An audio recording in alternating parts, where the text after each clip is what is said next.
Hola, ¿cómo están? Aquí otra vez en Puertos de mi país con una entrevista. Esta vez la entrevista con el capitán del barco, con Jorge Tirabassi, que ha tenido la amabilidad de visitarnos. ¿Cómo estás, Jorge? Hola, ¿cómo estás, Pepe? Un gusto acompañarlos. Este, y bueno, acá estamos en esta mañana de frío, pero bueno, Bueno, somos marinos, así que estamos acostumbrados bueno, me al imagino frío. que sí, me imagino que sí, Sí. que habrá dado los vientos polares en la cara. Sí. Bueno, la verdad que es apasionante para todos nosotros estar con un capitán. Mirá. Vos, contanos un poquito, el capitán en el barco es el mandamás. Así es, la propia ley dice que es el responsable de la seguridad del buque, de la tripulación y de la carga. Y la propia ley dice, esta fábula que hay en el conocimiento popular, el capitán es el último que abandona el buque. No es eh, un acto de arrojo, es cumplir con la ley. ¿Eh? Bien, Así que las mujeres y los niños primero y el capitán al final de al todo. final de Sí, todo. sí. Bueno, ¿te tocó abandonar un buque alguna vez? No, No. no, gracias a Ah, Dios no, bueno, no, por no, no, suerte. no, por suerte no tuve mucha suerte. No, Bien, y muchos años de la vida en el mar. sí, mira, yo egresé de la escuela de náutica, navegué 9 años seguidos. Después alguien tuvo la feliz idea de convocarme a la comisión directiva del Centro de Capitanes, que es nuestro sindicato, y ya los embarques fueron más Más esporádicos. Ahora ya hace un esporádicos. tiempo largo que no embarco, han cambiado mucho las cosas. La Marina Mercante Argentina ha sufrido cambios muy Drásticos. sustanciales, sí, Ahora vamos a hablar de eso. claro, pero Decime un poquito, sí. ¿cómo se hace para ser capitán? Bien, tenés que egresar primero, haber terminado la escuela secundaria en cualquier tipo de especialidad y dar un examen de ingreso en la escuela de náutica que depende de la Armada Argentina. Eh, en mi época se hacía la conscripción estando en la escuela de náutica. Hoy eso ya como la conscripción no existe, pero los egresados de la escuela formamos parte de la Reserva Naval. Ajá. Este, y bueno, ingresás y aprobás tu examen de ingreso, son 4 años de escuela, eh, tenés materias profesionales específicas de la actividad y también hay porque las materias profesionales están muy relacionadas con la física, con la matemática, con Claro. cuestiones de las ciencias exactas. Y después, el último año, el cuarto año de escuela, la reglamentación internacional que Argentina adopta obliga a que antes de entregarte el título tenés que presentar 365 días de embarque en una categoría que aquí se denomina pilotín, que es un piloto en entrenamiento, es un Ujú. alumno de la escuela que está haciendo un curso práctico. Y realmente ahí está aplicar los conocimientos y darte cuenta si Eh, elegiste bien, ¿no? Claro, claro, la verdad de la La milanesa, verdad de como la dicen. milanesa. Bueno, Sí, y bueno, y una vez que salís, porque el que sale de esta escuela es un civil sí, que tiene una relación fuerte con las Fuerzas Armadas. De sí. hecho, le ha tocado a la Marina Mercante cuando hay conflictos, siempre la Marina Mercante Sin duda. participa en los Mira, los conflictos. norteamericanos denominan a su marina mercante, que la cuidan mucho, la cuarta fuerza armada. Y en nuestro país, durante el conflicto bélico de Malvinas, la mayor cantidad de civiles muertos son marinos mercantes, porque Mm, los soldados, los conscriptos, tenían estado militar. claro, Entonces, los civiles muertos, 18 compañeros, marinos mercantes. claro. Y más de 50 buques afectados al conflicto, porque no Claro, solamente abastecíamos a las islas y a la flota, se hacían cargas de combustible en el medio del océano, claro. sino también que hubo buques dedicados a tareas de inteligencia, Ujú. a ver si detectábamos la flota inglesa cuando venía, que finalmente vino. Sí, sí, sí, Este, creo que hay una área importante de que un buque, creo que fue bombardeado después, que sí, bueno, tuvo frente a la isla de Ascensión. Ascensión. No, ahí no hubo, me parece a mí, que yo recuerde, no hubo cuestiones, digamos, de disparos, ni mucho menos. Ajá. Donde sí hubo Sí hubo vuelos disparos, rasantes, claro, digamos. sí hubo disparos y hubo embarcaciones hundidas, y tenés el río Carcarañá allá en el estrecho de San Carlos, Hubo actos heroicos de marinos mercantes, el Formosa que fue bombardeado. Bueno, pero eso son situaciones indeseables de que haya conflictos bélicos. En general, si no, la actividad es netamente civil. O sea, vos salís de la escuela y tenés que salir a conseguir trabajo. Exactamente. En algunas épocas conseguíamos trabajo muy fácil. A mí me tocó una cosa maravillosa. Yo terminé mi pilotinaje. Antes de terminar,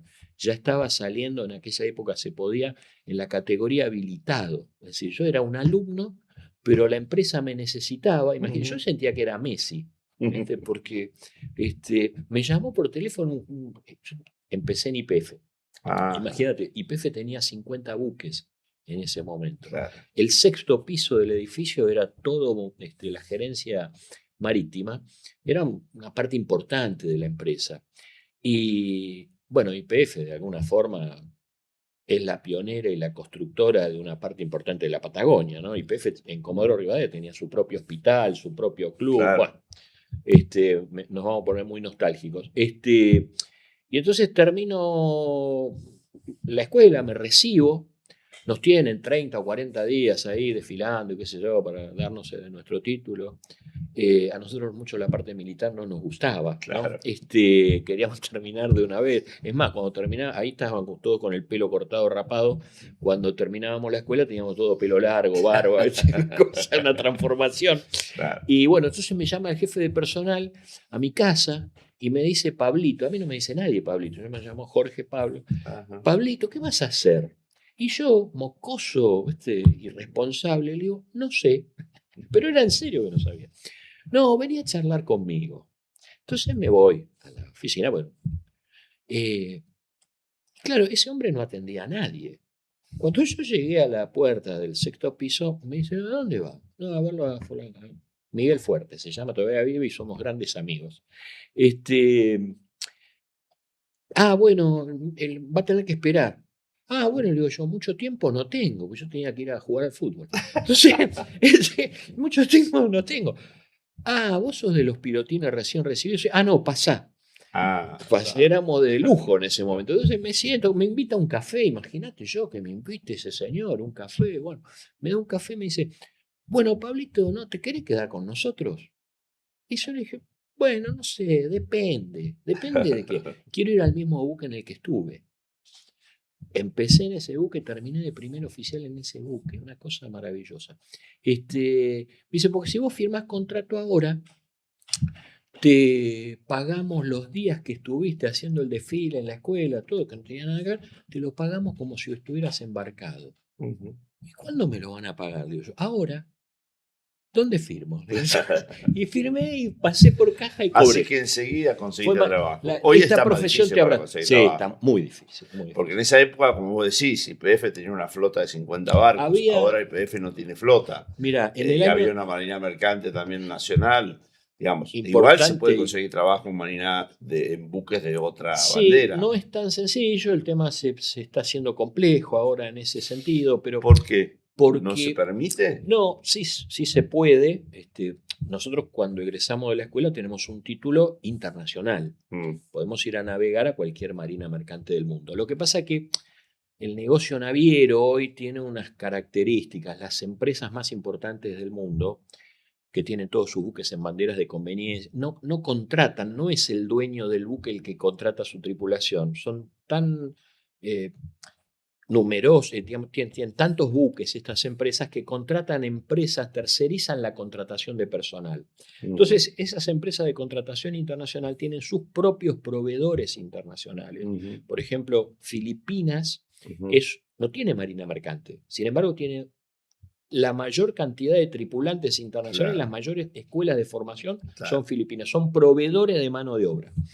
Y entonces las empresas contratistas ya van a las escuelas esas, determinan qué características tienen y que entonces tienen un flujo de oficiales y de marinos garantizado. ¿Y hay rotación entre los barcos, de las tripulaciones? En general sí, porque o sea en que el no mundo hay tanto apego como te pasó a vos, que decías quiero estar en el barco que estaba. No existe. Ellos de repente les toca manejar, pilotear o conducir un barco determinado. Y ¿Sabes dónde empieza eso? En los cargos, cuando ya sos antiguo en la empresa, poner un capitán, un primer oficial. Ya te quedás. Y la misma empresa te va incentivando a que te quedes, te da un tratamiento distinto. Pero si no hay rotación, hoy en el mundo hay un problema muy serio. Los países europeos, los griegos, los que tienen grandes tradiciones navieras, se están perdiendo las vocaciones. Yo hice la secundaria en un colegio de curas. Y los curas decían, se han perdido las vocaciones de sacerdotales. Bueno, yo digo, acá se están perdiendo. Pues es que en el mundo, en la OMI misma, y muchos países muy importantes están tratando, es una política internacional, están tratando, se llama conservar las capacidades. O sea, tratar de retener al hombre, al marino mercante en esa función. Claro. Se ha perdido. Es una tarea muy dura, es una tarea que te mantiene lejos de un punto de referencia en tierra durante mucho tiempo en el año. Sí. Y es muy especial. La familia de un marino mercante entiendo que tiene que ser especial también para poder soportar eso. Pero es una tarea en general bien remunerada, digamos, y acorde a las responsabilidades que tiene, probablemente, ¿no? Sí, mira, dijiste muchas cosas muy interesantes. Se atribuye esta frase a Julio César y a no sé quién, pero la realidad es que en la época de los fenicios, creo yo, hacían censos en los pueblos, ¿no? Entonces, bueno, vamos a censar. Entonces decían, bueno, están los vivos y están los muertos. Y alguien dijo, sí, también están los que están en el mar. Porque como salías al mar, hasta que no volvías no sabían si estabas vivo o estabas muerto. Claro. Entonces están los vivos, los muertos y los que están en el mar. Y eso se fue haciendo con una cosa más romántica, pero la explicación técnica era esa. Sí, es una profesión difícil, extraña. Tenés que tener efectivamente una familia muy particular. Tiene cosas muy ventajosas. Hay alguien que dijo, un compañero mío, los marinos mercantes nacemos con novia, porque apenas te recibiste, ya te casaste. Y cuando vos ahora ya estamos todos grandes, decís, che, nosotros, la estadística no da tanto divorcio. Claro, porque no tenemos tiempo para pelearnos. Claro. Entonces dura más. Se ven, están extrañándose. Pero la esposa, las mujeres de marinos tienen carácter, son madres y padres. Y bueno, tiene eso una parte muy, muy importante para nuestra formación, ¿no? Finalmente no somos iguales al resto, no somos ni mejores ni peores, somos distintos, pero tenemos nuestras características. Bueno, así que bueno, a conseguir trabajo, lo conseguiste, y después te ocupaste de la actividad gremial también. Porque al final el dueño del barco, el capitán del barco, un trabajador más. Un trabajador, exacto, que vive de su salario, que necesita de... ¿Viste esa frase, estamos todos en el mismo barco? Sí. Bueno, efectivamente, estamos todos en el mismo barco. Yo a los chicos jóvenes cuando salen a navegar les digo, miren muchachos, durante 8 horas por día, sobre todo las de la noche, ustedes me van a cuidar la vida a mí. Son los responsables. Y eso hace que haya una interdependencia entre todos. Por ejemplo, un siniestro a bordo. Yo siempre digo, un siniestro en tierra. ¿Qué hacemos si acá nos pasa algo? Bueno, salimos a la calle y alguien llama a los bomberos y desde enfrente miramos lo que pasa. Bueno, a bordo tenés a los bomberos, a los médicos, a los que vamos a tratar de hacer determinadas funciones. Y lo único que no hay es vereda enfrente. No hay espectadores, ninguno puede ser espectador. Claro, todos tienen un rol, una función que cumplir. Y que se entrena. Y hay una disciplina que se tiene que manejar. Y eso también tiene que ver con una formación laboral, porque esa verticalidad, si bien somos civiles y estamos orgullosos de serlo, esa verticalidad existe. Tiene que funcionar la escaloneta arriba del barco. Sí, exactamente, sin duda. Bueno, y que además están los capitanes, ¿y qué otros roles hay, especialidades hay? Vos tenés a los capitanes, son el máximo cargo dentro de la especialidad de cubierta, que son los hombres que están en el puente de mando y manejan el buque, hacen las maniobras y navegan y fijan la posición y después operan, que es el tema más importante en la faceta comercial, que es la operación portuaria, la carga y la descarga de los buques. Y después tenés la otra especialidad, que son nuestros compañeros de máquinas, que tenés un jefe de máquinas responsable de todo lo que es la propulsión. Porque que también depende del capitán. Claro, el capitán es la máxima autoridad a bordo, pero entre todos hacemos que eso vaya por el camino que más o menos queremos que vaya. Y después tenés la marinería, con un contramaestre, que sería el capataz de los marineros, que también tenés marineros de máquinas y marineros de cubierta. Claro. Y tenés la parte de cámara, que también está, digamos, en escala con la marinería, que son los que nos dan de comer, gracias a todos Dios. Los servicios. Todos los servicios. Y bueno, ¿y el gremio que conducís, qué es lo que agrupa a la especialidad de cubierta, a los pilotos y capitanes, y ahora también a los prácticos? Tenemos la representación gremial de los prácticos, es un sector muy importante. Vos, para ser práctico, tenés que ser previamente capitán, te exigen una cantidad. Contanos un poquito, ¿qué es lo que hace el práctico? El práctico, según Stutzenegger, es un ñato que va en la proa y dice vayan para allá, vayan para acá. Bueno, el práctico es una pieza esencial de la logística comercial, porque las vías navegables no son como las avenidas o las calles, ¿no? Cambian sustancialmente y hay que mantenerlas y hay que profundizarlas y hay que balizarlas, porque los buques entran y salen las 24 horas del día, con niebla o sin niebla, con lluvia y con viento, y los capitanes extranjeros que de repente podrán estar acá cada 3 o 4 meses, no saben ni entienden de los cambios que se han producido. O sea, que es un especialista en el área específica en donde son prácticos y que sube al barco en el momento en que el barco está aproximando a esas zonas. Exactamente, y lo lleva hasta determinado lugar o lo termina amarrando en determinado puerto, asume el rol de asesor, tiene responsabilidades, es representante de la autoridad pública en un buque extranjero. Pero igual la decisión sigue estando en el capitán. Siempre. O sea, el práctico asesora al capitán. Sí. Vos sabés que viste que ahora se habla de los buques a control remoto, los buques no tripulados. Vos sabés que existe una duda legal respecto de la implementación de ese servicio como una cosa ya consuetudinaria, es que necesitan un responsable. Claro. Y aparentemente no encuentran una figura que pueda reemplazar todo lo que representa un capitán a bordo. Claro. Entonces estamos diciendo en broma que los buques van a estar tripulados por un capitán y un lorito para hacerle compañía. Para hacerle compañía. Bueno, tu segundo mandato es en el sindicato. Sí. ¿no? O sea, sí, recientemente... Sí. Hace una semana. Hoy una semana terminó nuestro escrutinio, nuestro acto electoral, los comicios. Como nos vamos a navegar y volvemos cada tanto, nuestro proceso electoral dura 3 meses. Claro. Es bastante largo, ¿no? Pero votan los que están en el barco. Claro, tienen que venir. Y bueno, ¿cómo fue tu transcurso en la gestión anterior? ¿Qué problemáticas encontraste que tuviste que trabajar y qué expectativa tenés para la próxima? Mirá, nuestro mandato empezó en agosto del 2022.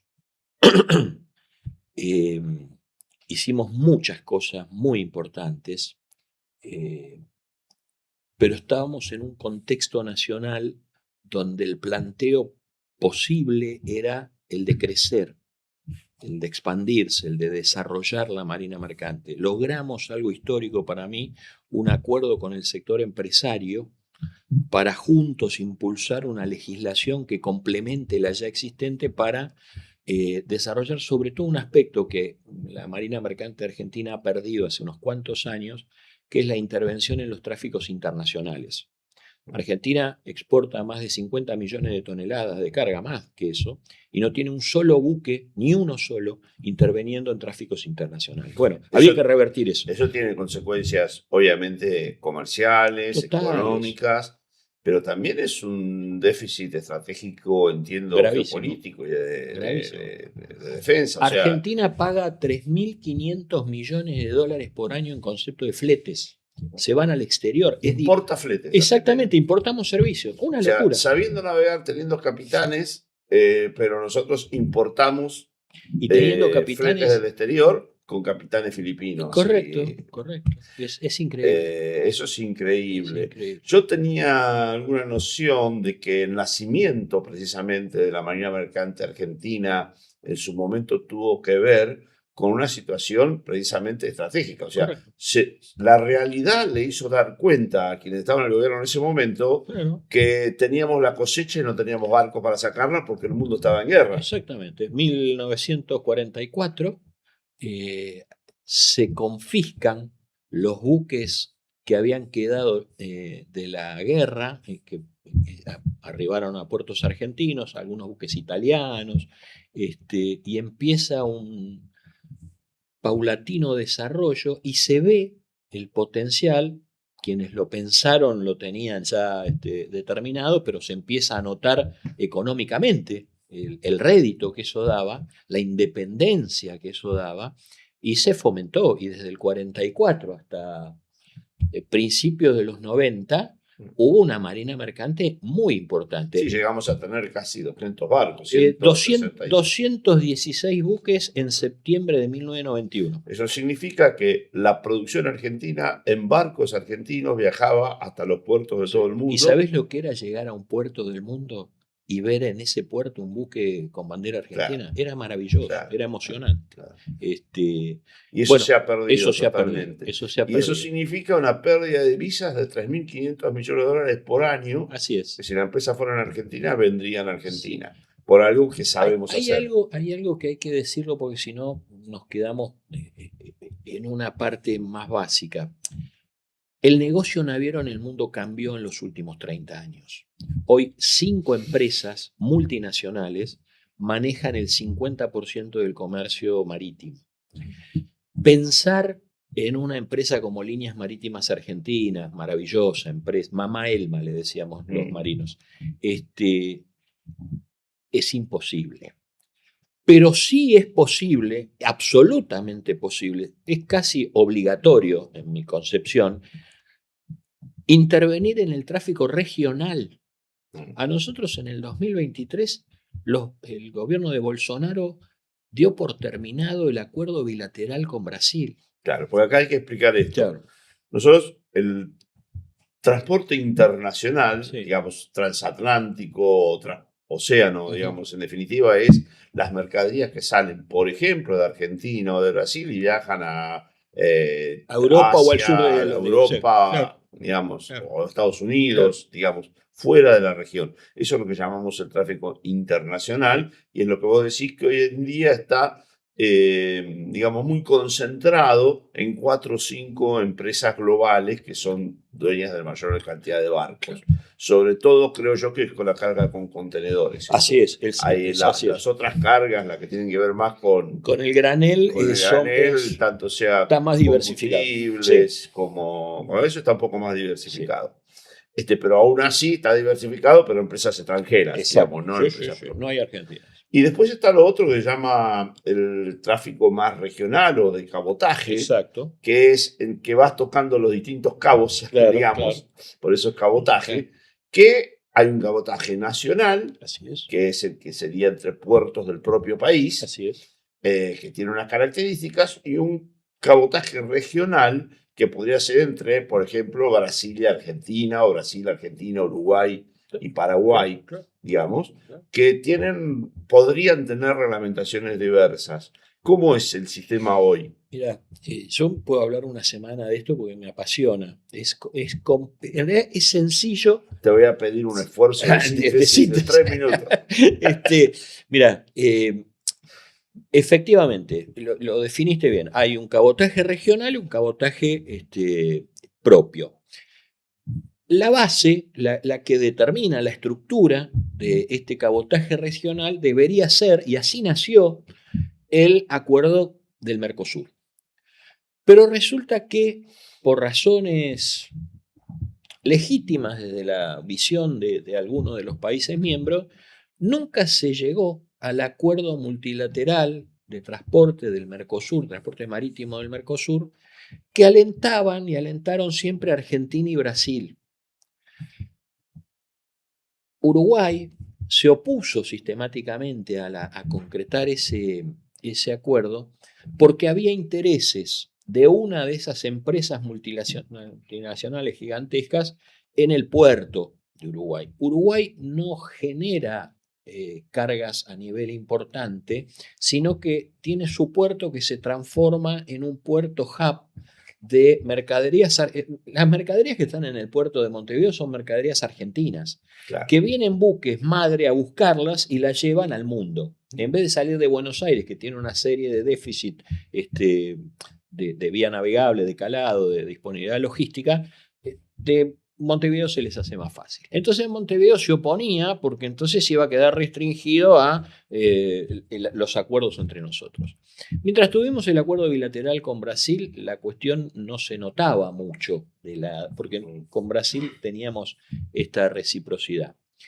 Paraguay, el ámbito fluvial, los toma efervescencia en los últimos 10 años. Porque para entenderlo un poquito, sí, ya dijimos, las flotas que hacen, llamémosle, los traslados al exterior, en general son flotas extranjeras. Sí. En el caso de Argentina con Brasil, eran flotas propias. Eran flotas propias de Brasil y Argentina, sí, digamos. Mayoritariamente de Brasil, porque sí, Argentina no tenía... El hecho de que sean flotas propias significa que además del control, digamos, o la posibilidad de gobernanza, claro, del comercio, también la posibilidad de que existan emprendimientos que den trabajo y que permitan que las divisas circulen en el Mercosur. En el Mercosur, claro. Y hay otra cosa más que se desconoce mucho. El flete internacional. No, si nosotros hiciéramos un negocio, diríamos, yo tengo que llevar este vaso de acá hasta acá, bueno, tengo que mover la mano, entonces esto me demanda determinado costo, tripulación, combustible, etcétera, seguros. Bien, el flete no surge de decir cuáles son mis gastos operativos, cuál es mi margen de renta que quiero tener, entonces hago la cuenta y te pongo el valor. Sí, no, en ningún caso, en ningún negocio, caso, no existe. Claro, exacto, el tema es...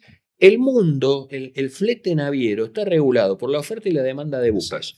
La oferta y la demanda de buques varía por la viabilidad de las vías navegables. Por ejemplo, cuando cerraron Panamá porque no tenía agua, se acabó el tráfico, tuvieron que bajar por el Cabo de Hornos. Cuando bajás por el Cabo de Hornos, el viaje se duplica en el tiempo.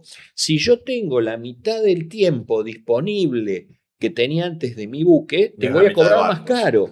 Si en Hormuz se bombardea, entonces ahí el buque petrolero sube el flete. Durante la pandemia, el gobierno norteamericano estaba preocupadísimo porque su tráfico internacional de cabotaje lo tiene regulado. El tráfico internacional, el flete había subido el 1000%. Sí. Entonces, defender el cabotaje, tanto regional como nacional, lo que hace, de 130 países que tienen costa, 96 restringen su cabotaje nacional. Y no es porque tienen un exceso de nacionalismo. Los tipos restringen quiere decir que las mercancías que se mueven dentro de los puertos de la región solamente pueden ser movidos con banderas con banderas de alguno de los países de esa región. Exactamente. Y pasa en la Unión Europea. Ahora, ¿por qué lo hacen? Justamente porque con eso amortiguan un poco o mucho los efectos de las variaciones del flete internacional. Cuando fue la pandemia, Estados Unidos, flete internacional, 1000%. Argentina, flete de cabotaje, ¿cuánto subió? 0. Claro. Lo podrían haber hecho otros buques, seguramente. Ahora, ¿cuánto lo hubiéramos pagado? No, acá seguimos trabajando, todos normalmente. De alguna manera, vos necesitas un flete y vas al mercado de los fletes, y en el mercado de los fletes el flete va a estar dispuesto para el mejor negocio que tenga disponible. Exacto. Nosotros que estamos relativamente lejos, que nuestras mercaderías tienen otras características, de repente siempre va a ser un negocio que va a quedar aprovechar, usar lo que quede. Claro, y además, seamos sinceros, si bien tenemos una disposición insular, tenemos 5.700 kilómetros de costa, no, es descabellado pensar que no tenemos que tener marina mercante, aparte por lo que hablábamos al principio de la cuestión de bélica, pero tampoco tenemos un movimiento de cabotaje entre puertos argentinos que sea tan sustancial como para que sea un mercado para decir, andá a Singapur. Ahí sí la cosa es...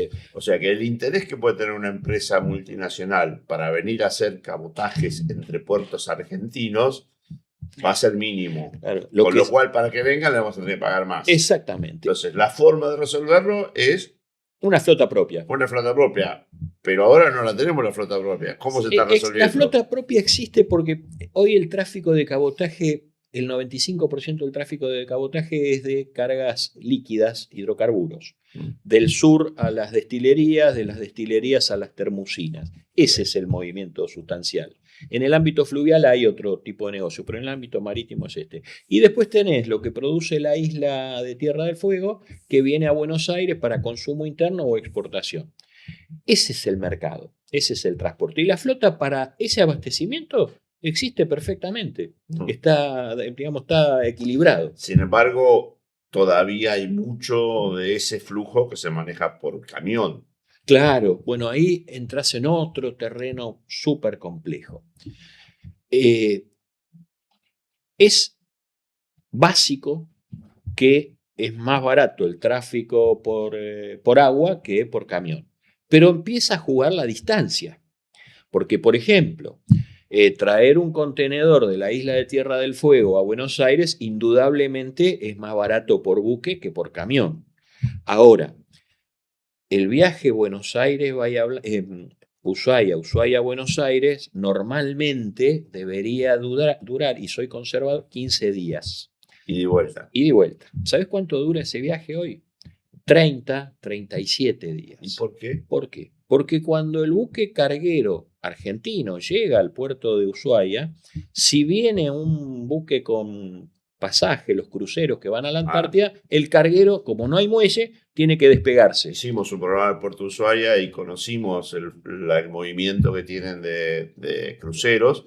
Y claro, en temporada de cruceros, para colar en el medio un buque carguero es imposible. Es imposible. Y está muy bien, digamos. Lo que pasa es que hay una combinación de infraestructura logística. Lo que siempre decimos acá, lo que tendríamos que profundizar y tener una conciencia crítica de cómo elaborar es una política de Estado respecto del movimiento comercial, de los puertos, de la navegación y articularlo todo.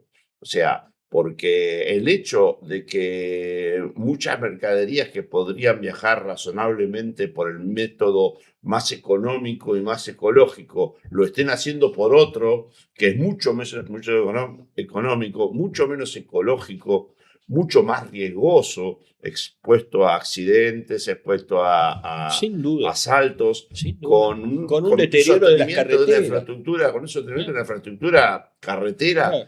Y, digamos, muy importante. No resiste ningún análisis. Claro, eso está pasando porque no tenemos una política de Estado que oriente las cuestiones, que se logre la complementación. Tiene que haber una política integral, porque después la otra, el camión no se va a quedar nunca sin trabajo. ¿Por qué? Vaca muerta, otra cosa que dice el ministro de Desregulación, que hay que mostrarle un mapa argentino para que vea cómo son los ríos, por lo menos.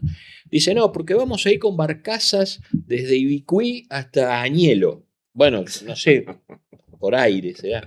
Y aparte, yo quisiera ver qué capitán va a ir con barcazas de Coso hasta el sur, ¿no? Pero bueno, pero suponiendo que hubiera un buque, hay empresas que están interesadas en eso. Ahora, para el que algo básico. La arena sale de una cantera, no es arena del río esta, es arena del... Bueno, esa arena un camión la tiene que llevar al muelle. El muelle tiene que tener la infraestructura para ponerla con grúas o con cuchara o con cinta a bordo. Ese buque tiene que zarpar e ir vamos a suponer, a Bahía Blanca. Llega a Bahía Blanca, en Bahía Blanca tiene que tener la logística para desembarcar esa arena, cargarla en un camión o en un tren, que sería lo ideal, y llevarla hasta Vaca Muerta. O sea que el camión... Y aunque llegue en tren, después en el tren el camión va a tener que tomarla y llevarla a su lugar. Correcto. Entonces el camión no queda desempleado. Sí, con una ventaja. O sea, el camión no solamente no queda desempleado, sino que el camionero duerme todas las noches en su casa. Hace 5 viajes por día en lugar de un viaje cada 2 días, claro. Digamos, que haga los mismos kilómetros. Digamos, y se usa para lo que está pensado. Por eso es lo que decís vos. Nuestro país seriamente tendría que encarar, y no lo hago desde un interés sectorial, sino una política integral de transporte. Entonces, con la limitación, nuestro país va camino a una limitación en su crecimiento de exportación y todo producto de su infraestructura logística. Lo tenés en Vaca Muerta. Vaca Muerta, nosotros el otro día trajimos a un especialista para que nos dé una charla. Es impresionante el proyecto del Golfo San Matías para finalmente desde ahí poder poner la carga, el gas o el petróleo sobre los buques que se lo van a llevar. Eso es una infraestructura que cuesta miles de millones de dólares, pero se está haciendo. Ahora, ¿cómo puede ser que tengamos la capacidad para pensar en realizar eso y no pensemos en que a Ushuaia le falta un muelle o a que al puerto de Ituzaingó, famoso ahora porque toda la desregulación del cabotaje es producto del puerto de Ituzaingó, parece, el puerto de Ituzaingó tenga una grúa alquilada para poder cargar los contenedores y te dicen que el calado es de 10 pies y resulta que es de 6. Entonces, nosotros tenemos que trabajar seriamente para integrar todo. Totalmente. Porque volvemos al tema de Ushuaia que no lo quiere. Entonces el buque se demora. Después llega al puerto de Buenos Aires y tiene que dejar 20 contenedores acá, 50 en la terminal 12 o 3 y qué sé yo.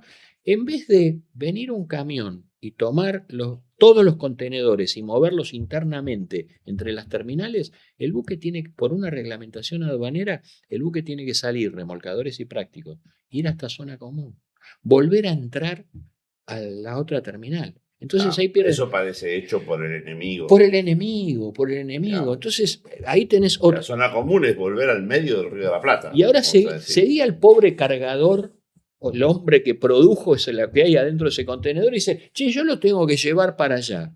Y entonces vos le decís, bueno, traeme el camión. Va a ir desde tu galpón, desde tu fábrica al muelle. En el muelle esperemos que el depósito fiscal sea barato, que no lo es. Lo cargue en el buque tarde 15 días en traértelo a Buenos Aires. Cuando esté en Buenos Aires lo agarre el camión, vaya al depósito y te lo lleve a la góndola. El hombre dice, espera, ¿cuánto me cobra el camión de Ushuaia? Que además ya fue y bueno, viene vacío. Sí, y nos sale más caro.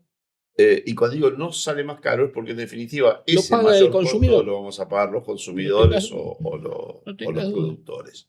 Bueno, creo que más o menos veo cuáles son los desafíos que vienen. Yo creo que en función de lo que hemos charlado, puntualizármelo un poquito mejor, pero estoy viendo que pensar en cómo trabajar estas reglamentaciones a favor de una marina mercante. Mirá, yo tengo un desafío personal, lo vengo planteando hace un tiempo.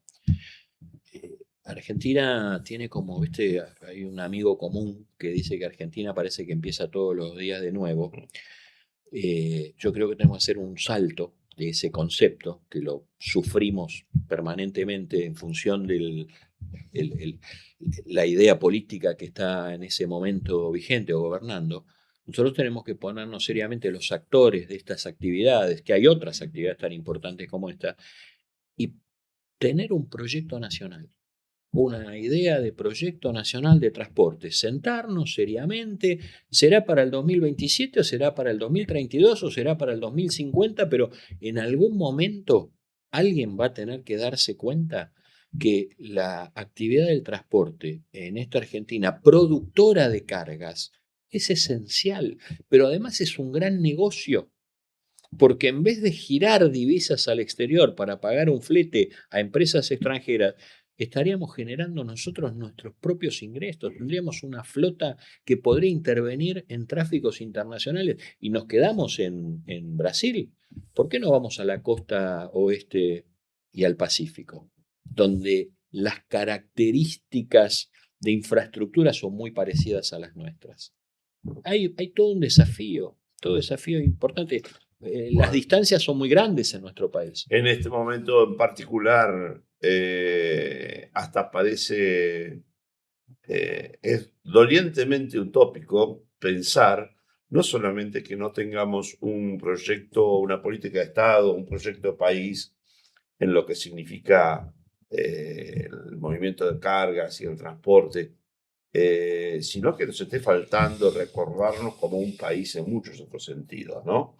El grado de fragmentación que hoy estamos viviendo y las dificultades para sentirnos, más allá de la selección argentina de fútbol, digamos, para sentirnos uno y sentirnos en capacidad de recuperar esa mirada de autonomía, de independencia, de soberanía, y que sea compartido por todos y que estemos dispuestos a hacer un esfuerzo para que el logro sea común. Sí. Nos falta también lograr la argentineta. Sí, comparto totalmente. Nos falta el aglutinante, ese espíritu nacional de que somos todos de nuestro país. Que, a ver, la palabra clave para mí en estos tiempos es la fragmentación, la dijiste vos recién. Nos han fragmentado de tal manera entre el sálvese quien pueda, el de, bueno, a mí me va bien y si a vos te va mal, problema tuyo. Y estamos perdiendo, yo creo que la Argentina en este momento, en los proyectos que hay del gobierno, regalan lo que nadie les pide. Y lo que más me preocupa es que es a cambio de nada. Porque yo he visto gobiernos negociando y a mí me podrá gustar el resultado. Pero por lo menos a cambio de nada para todos. Exacto, exactamente. Algunos no sé, algunos por ahí algo les toca, pero... Fíjate vos, acá le estamos dando la posibilidad a tripulaciones regionales que embarquen en buques nacionales a países que no permiten que nosotros hagamos eso. Claro. Fíjate un es detalle. El caso de Paraguay. Claro, me contaba el otro día un empresario. Ahora Paraguay, si es el proyecto del gobierno avanza, Paraguay va a poder venir a hacer el cabotaje a nuestro país. Ajá. Yo no puedo ir a hacer cabotaje a Paraguay. Yo no puedo tomar carga en Paraguay. Entonces, ¿cómo es? Es una desregulación a contramano. La desregulación es reciprocidad. Vos vas a tener barcos que mueven cargas entre Ituzaingó y Rosario, Rosario, que son buques paraguayos, con tripulación paraguaya, capitanes paraguayos. Y vos llevas un contenedor argentino a un puerto paraguayo y no podés venir con una carga de Paraguay, aunque sea de exportación, de Paraguay para acá. Y la reciprocidad es elemental. Elemental. Volver al ambiente de los acuerdos. Exactamente. De buscar cosas en donde ganemos todos y no donde se saquen ventajas de un lado y del otro. Mira, ¿sabés quiénes?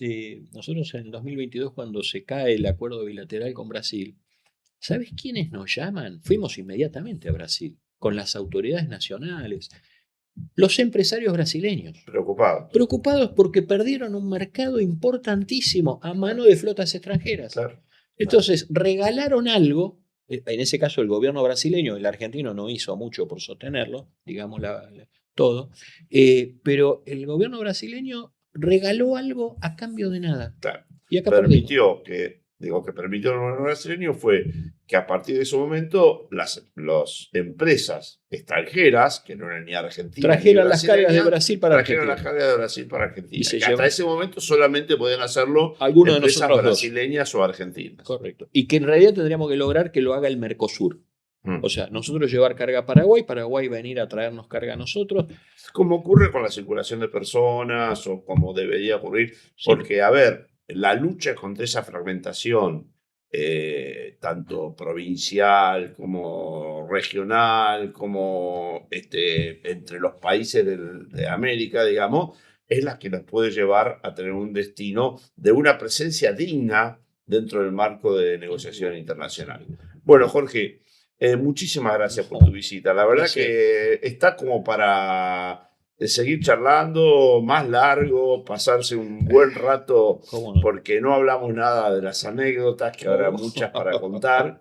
Pero bueno, este es un programa, pretendemos ser informativo, y a ustedes también les agradecemos por seguirnos, por estar atendiendo a Puertos de mi País, que, como decimos, es un lugar donde, además de que los puertos cuentan, como solemos decir, bueno, también cuenta la importancia de nuestra logística en función de la economía que nos va a hacer dar la capacidad de vivir mejor a todos y todas. Muchas gracias.